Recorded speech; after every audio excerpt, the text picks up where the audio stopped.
Okay, let's talk about something no homeowner ever wants to deal with: a dead water heater. I mean, it is just a sudden, cold, and usually pretty expensive surprise. But what if you could face it with a plan instead of just panic? Well, that's exactly what we're going to do. We're breaking down the real costs to get you prepared. You know the moment. You hop in the shower, you turn that knob, ready for that nice warm water, and it's just ice. And in that split second, your first thought probably isn't about plumbing, right? It's about your bank account. You're just thinking, oh no, how much is this going to cost me? Well, we are going to answer that exact question. We're using 2026 market data from Illinois to give you a realistic idea of the numbers you can expect to see on an actual quote. The idea here is to arm you with knowledge so you're in control. So let's dive in. All right, let's just get right to it, shall we? What are the cold, hard numbers we're talking about for a full water heater replacement? So, if you're in Illinois, here's the ballpark for 2026. A standard electric tank model, the most basic option, is going to run you somewhere between $1,000 and $2,500, and that includes parts and labor. A gas tank heater is a little bit more, usually from $1,200 up to $3,000. And then you've got the big kahuna, the tankless on-demand heaters. The upfront cost here is way higher, starting around $2,500 and easily going past $6,500. But hang on, you're probably looking at those ranges and thinking, wait, why could one gas heater cost $1,500 more than another one? It's a great question because the price of the actual unit itself doesn't vary that much. The real difference? It's all in the installation. And that's the secret. The final price tag on your bill has less to do with the heater you picked and a whole lot more to do with your actual house. There are 5 key factors that can really drive up that final number. So here's the thing to remember. You're not just buying a new appliance. You're paying for all the work needed to get it running safely in your home. For example, a gas heater might need brand new, complicated venting run to the outside. Is the new tank bigger or are you moving it? That's more labor. And oh boy, if your plumbing or electrical is old, the contractor might have to bring it up to modern code, and that can get expensive. Throw in city permits and the simple fact that it's in a super tight, hard-to-reach closet, and you can see how those costs start to stack up real fast. And believe it or not, it doesn't even stop there. Beyond those big variables, your quote will probably have a list of smaller but still important extra costs that can really take you by surprise if you're not ready for them.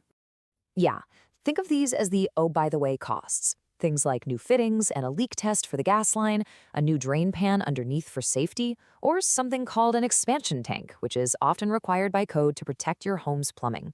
And yep, you usually have to pay to get that big old rusty tank hauled away too. They might seem small one by one, but they can add hundreds to the bill. This is a huge deal, especially if you live in an older home where things might not be up to the current code.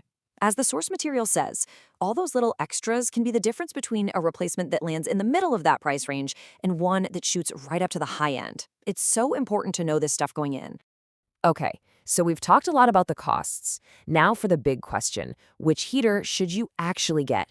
This really comes down to balancing what you pay today versus what you save tomorrow. It really boils down to 3 main choices. First, you have your electric tank heaters. They're the cheapest to buy and install, so they're great if your number one priority is a low upfront bill. Then there's the gas tank, which is kind of the classic middle-of-the-road option. It strikes a nice balance between performance and what it costs to run every month. And finally, you've got the tankless models. They cost the most by far to install, but you get endless hot water and the best long-term energy savings. So, at the end of the day, there's no single best heater for everyone. The right choice is all about your life. How big is your family? Do you all take showers at the same time in the morning? Is your main goal to save money this month, or are you playing the long game and want to lower your energy bills for the next 10 years? Your answers to those questions will point you right to the perfect heater for you. Okay, this might be the most important part of this whole thing.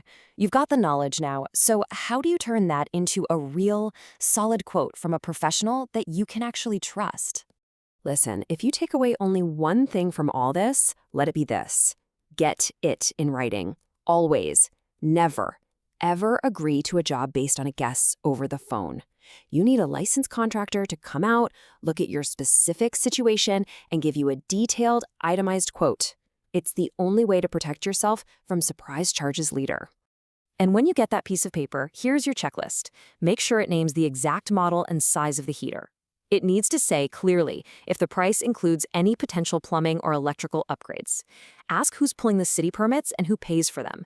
And get the warranty details for both the parts and the labor. That's a big one. And finally, just double check that getting rid of the old unit is included. This ensures you're truly comparing apples to apples between different companies. So we'll leave you with this. A broken water heater absolutely feels like a 5-alarm fire. But when you understand the costs and you know your options, you can turn that moment of panic into a smart, planned investment for your home. So the real question isn't just about how to get the hot water back on today, it's about making sure your system is safe, efficient, and ready for whatever comes next.